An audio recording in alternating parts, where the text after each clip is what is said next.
अथ चतुर्थो अध्यायः। राजा का सृष्टि विषयक प्रश्न और सुखदेव जी का कथा आरंभ। सूत उवाच। वैयासकेरिति वचस्तत्व निश्चयमात्मनः उपधार्य मतिं कृष्णे औत्तरेयः सतीं व्यधात। सूत जी कहते हैं, सुखदेव जी के वचन भगवत तत्व का निश्चय कराने वाले थे।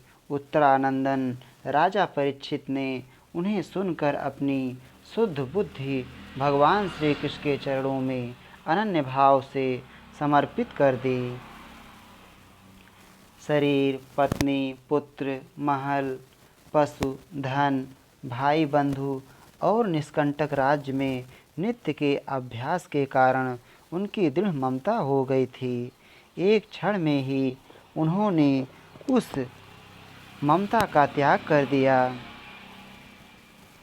शौनक आदि ऋषियों महामनस्वी परीक्षित ने अपनी मृत्यु का निश्चय समय जान लिया था।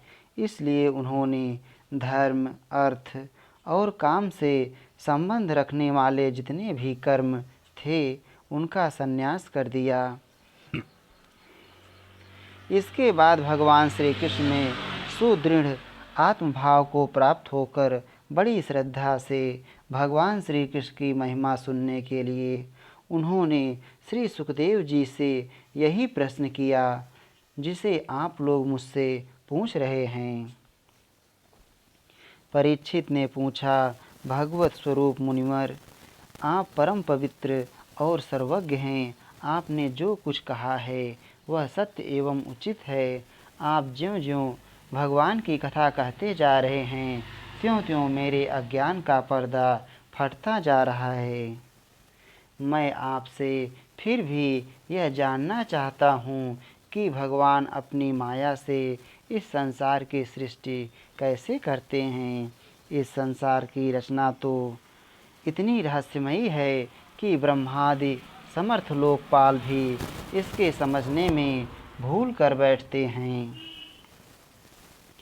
भगवान कैसे इस विश्व की रक्षा और फिर संहार करते हैं। अनंत शक्ति परमात्मा किन किन शक्तियों का आश्रय लेकर अपने आप को ही खिलौने बनाकर खेलते हैं। वे बच्चों के बनाए हुए घरौंदों की तरह ब्रह्मांडों को कैसे बनाते हैं और फिर किस प्रकार बात की बात में मिटा देते हैं। भगवान श्री हरि की लीलाएं बड़ी ही अद्भुत अचिंत्य हैं। इसमें संदेह नहीं कि बड़े बड़े विद्वानों के लिए भी उनकी लीला का रहस्य समझना अत्यंत कठिन प्रतीत होता है। भगवान तो अकेले ही हैं। वे बहुत से कर्म करने के लिए पुरुष रूप से प्रकृति के विभिन्न गुणों को एक साथ ही धारण करते हैं अथवा अनेकों अवतार ग्रहण करके उन्हें क्रमशः धारण करते हैं। मुनिवर, आप वेद और ब्रह्म तत्व दोनों के पूर्ण मर्मज्ञ हैं, इसलिए मेरे इस संदेह का निवारण कीजिए। सूत जी कहते हैं, जब राजा परीक्षित ने भगवान के गुणों का वर्णन करने के लिए उनसे इस प्रकार प्रार्थना की, तब श्री सुखदेव जी ने भगवान श्री कृष्ण का बार बार स्मरण करके अपना प्रवचन प्रारंभ किया।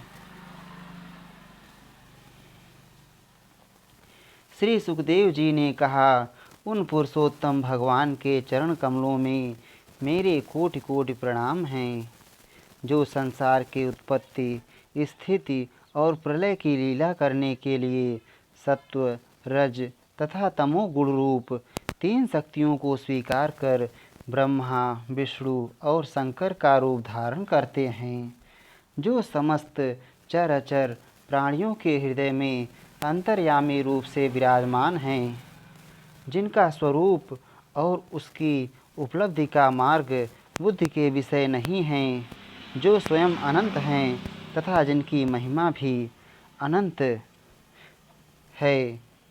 हम पुनः बार बार उनके चरणों में नमस्कार करते हैं।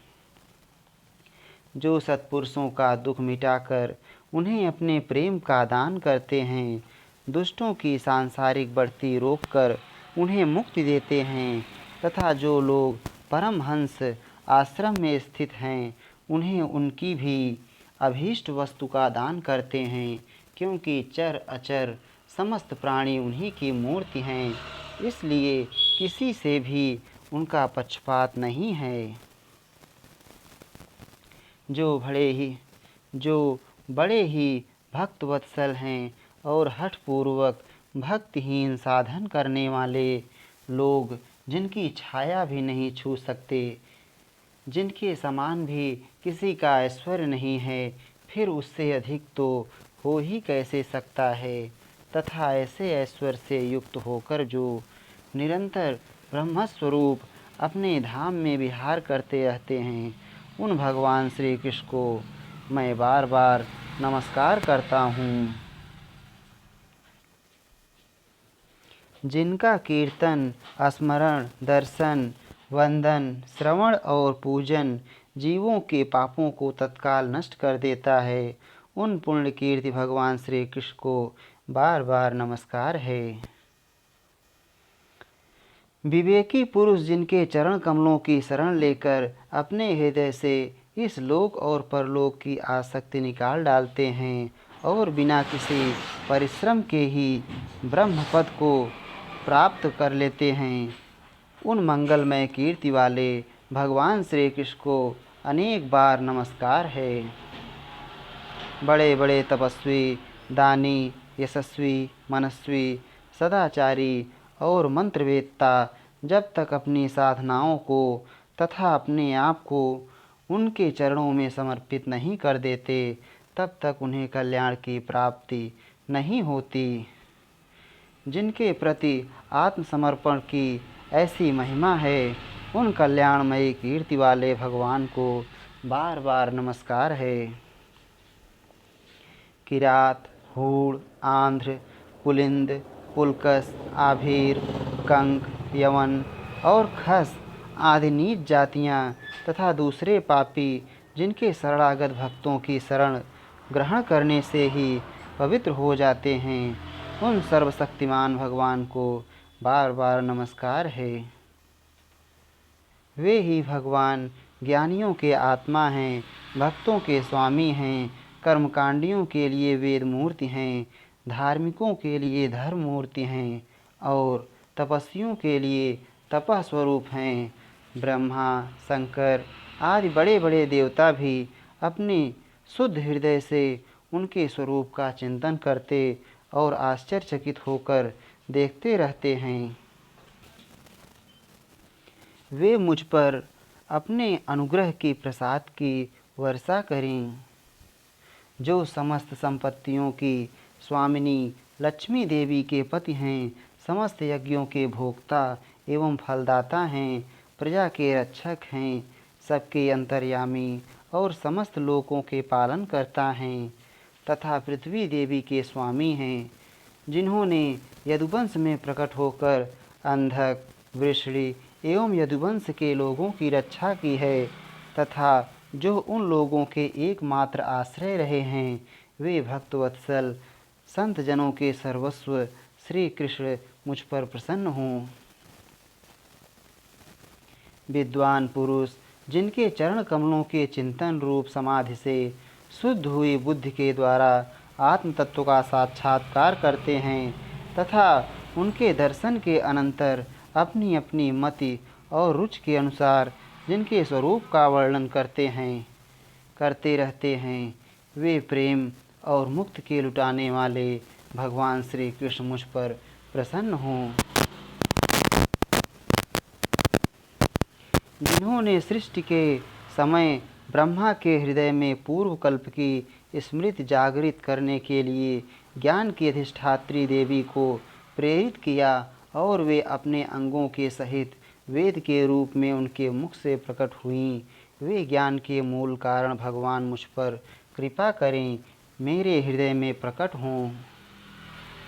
भगवान ही पंच महाभूतों से इन शरीरों का निर्माण करके इनमें जीव रूप से शयन करते हैं और 5 ज्ञानेंद्री, 5 कर्मेंद्री, 5 प्राण और 1 मन, इन 16 कलाओं से युक्त होकर इनके द्वारा 16 विषयों का भोग करते हैं, वे सर्वभूतमय भगवान मेरी वाणी को अपने गुणों से अलंकृत कर दें।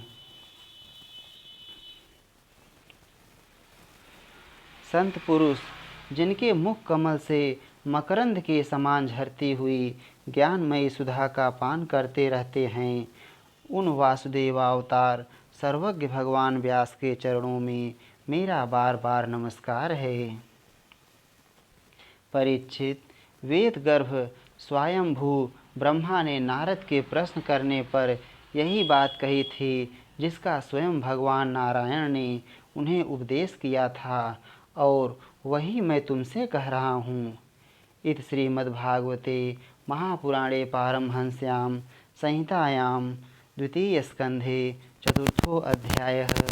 श्री राधा वल्लभ लाल की जय।